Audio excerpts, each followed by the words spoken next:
Kwa kuzingatia umuhimu wa wananchi wa Mkinga kupata huduma za afya kwa karibu, yafuatayo yanakwenda kutekelezwa. La kwanza, tunakwenda kujenga zahanati mpya 10. Tunakwenda kujenga vituo vya afya vipya 6. Tunakwenda kuboresha kwa kiwango cha hali ya juu hospitali yenu ya wilaya ili iweze kutoa huduma kubwa nzito hapa wilaya ya Mkinga.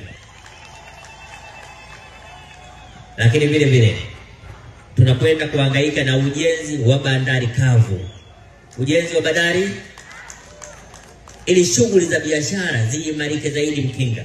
Lakini usafirishaji, biashara pamoja na kuondoa misongamano bandarini ifanyike kwa uhakika na ufanisi zaidi. Mkinga oye! Maeneo mengine yote watu wanapigania wapate bandari kavu. Yaani vita ya kupata bandari kavu. Watu wa Mkinga wanaletewa, tunawaletea bandari kavu bila kupigania wale. Hapo vipi?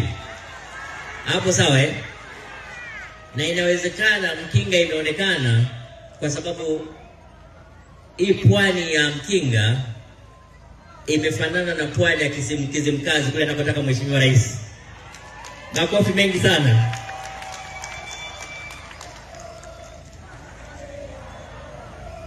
Barabara zetu za lami, mwenyekiti wa mkoa amezieleza vizuri sana.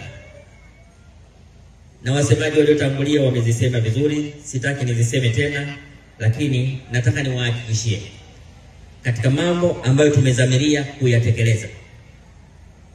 Nilikuwa na maelezo hapa katika kitu wana Mkinga wanataka kusikia ni habari ya barabara zao. Maana nimekaa na mgombea wetu wa ubunge hapa Twaha. Hebu niambie watu wa Mkinga wanataka nini? Kasema wanataka maji kila mahali, wanataka umeme kila mahali, wanataka barabara zao zifunguliwe. Amenidanganya amesema kweli? Amedanganya amesema kweli? Ni kweli? Basi nataka niwahakikishie kwamba nitashirikiana naye kufikia matarajio yenu. Nitashirikiana naye kufikia matarajio yenu. Ziko barabara za msingi sana hapo. Mabokweni, Maramba, Mashewa, Olikorogwe, kwa Msongoro, Maramba, Duga, Mwakijembe, Mgambo. Ndio hizo eh?